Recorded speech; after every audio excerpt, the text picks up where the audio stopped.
ఆ ఆకలి తల్లికి అక్షరాల నలుగురు పిల్లలు. వారి బంధువే పేదరికం. పిల్లల వయసు పెరిగింది, కానీ మానసిక ఎదుగుదల మాత్రం లేదు. ఈ పరిస్థితుల్లో మానసిక ఎదుగుదల లేకపోవడం కూడా వారికి శాపమైతే, వారిని సాకి సంతానించడం అనేది కూడా ఆ పేద కుటుంబానికి పెనుభారంగా మారింది. ఇంతటి దయనీయ స్థితిలో ఉన్న ఆ కుటుంబం పైన అధికారుల చూపు మాత్రం ప్రసరించలేదు. వారికి ప్రభుత్వ పథకాలు అందలేదు. ఈ స్థితిలో ఎదిగిన పిల్లలు మానసిక స్థితి పరిపక్వం చెందని రీతిలో వారిని సాకడం సంతరించడం అనేది పక్కన ఉంచితే, చివరికి వారిని ఒంటరిగా వదిలి పనులకు కూడా వెళ్ళలేని స్థితిలో ఆ పేద దంపతులు తల్లడిల్లారు. చివరికి ఓ దయామూర్తి వారి పరిస్థితిని అర్థం చేసుకొని 6 నెలల నుంచి అవసరమైన సాయం అందించారు. ఇదే సందర్భంలో పోరాడంగా అధికారుల దృష్టికి వెళ్ళి వారికి కాస్త న్యాయం, స్వాంతన చేకూరింది. తిరుపతి జిల్లా శ్రీకాళహస్తి నియోజకవర్గం కరకంబాడికి సమీపంలోని బీసీ కాలనీలో గంప పరశురామయ్య, మునమ్మ దంపతులకు 4 పిల్లలు. వారిలో పిల్లలందరికీ వయసు పెరిగింది, కానీ మానసిక ఎదుగుదల లేకపోవడం వల్ల శాపంగా మారింది. అయితే వారికి ప్రభుత్వ పరంగా అందిన పథకాలు కానీ, సంక్షేమ కార్యక్రమాలు కానీ ఏమీ లేవని చెప్పవచ్చు. ఈ పరిస్థితుల్లో తిరుపతి నగరానికి చెందిన స్వచ్ఛంద సేవకుడు, జనసేవా సమితి మిత్ర నిర్వాహకుడైన కిరీటిరెడ్డి, అతనికి సహాయకారిగా స్వచ్ఛంద సేవ అందిస్తున్న సుజాత అనే మరో మహిళ ఆ ప్రాంతంలో సర్వే చేస్తూ వీరి దయనీయ స్థితిని గమనించారు. పిల్లల ఇంటి వద్దకు వెళితే వీరిని చుట్టుముట్టి ఎలా అల్లరి చేస్తున్నారో ఒకసారి ఈ వీడియోలో చూడండి.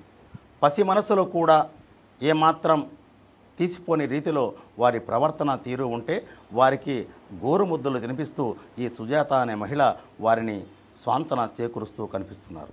ఇదే పరిస్థితిలో వారి పరిస్థితిని వివరించిన తర్వాత అనేక మంది దాతలు సహాయం సహకారం అందిస్తే ఈ స్వచ్ఛంద సేవా నిర్వాహకులు ఆ పిల్లలకు 3 చక్రాల కుర్చీ కూడా తీసించారు. వాటిలోనే ఆడుకుంటూ తిరుగుతూ ఇంటి ఆవరణలో కాలం గడుపుతున్నారు. వారి దయనీయ స్థితిని అధికారుల దృష్టికి తీసుకువెళ్ళి న్యాయం చేసి వారి కుటుంబానికి ఒక అండా భద్రత కల్పించాలనే ప్రయత్నం 6 నెలలుగా జరుగుతోంది. మొత్తానికి 2 రోజుల కిందట గ్రీవెన్స్ సెల్కు తిరుపతి జిల్లా కలెక్టర్కు కిరీటిరెడ్డి, సుజాత వీరిద్దరూ కలిసి ఆ పేద దంపతుల మానసిక వికలాంగ పిల్లలను కలెక్టర్ కార్యాలయానికి తీసుకువచ్చి చూపించారు. వారి అల్లరి, వారి పసి మనసులు చేస్తున్న తీరును గమనించిన కలెక్టర్ కూడా స్పందించి వారికి సాయం అందించడానికి ముందుకు వచ్చారు. అంతేకాకుండా అప్పటికప్పుడు వారి సంక్షేమం కోసం 2 లక్షల రూపాయలు మంజూరు చేయడంతో పాటు వెంటనే ఆ మానసిక వికలాంగులైన పిల్లలకు సదరం సర్టిఫికెట్లు జారీ చేయడంతో పాటు వెంటనే పింఛన్లు కూడా మంజూరు చేయాలని జిల్లా కలెక్టర్ అధికారులను ఆదేశించారు. ఎట్టకేలకు 6 నెలల తర్వాత కానీ ఆ మానసిక వికలాంగులకు, ఆకలి తల్లికి న్యాయం, స్వాంతన చేకూరని పరిస్థితి ఏర్పడింది.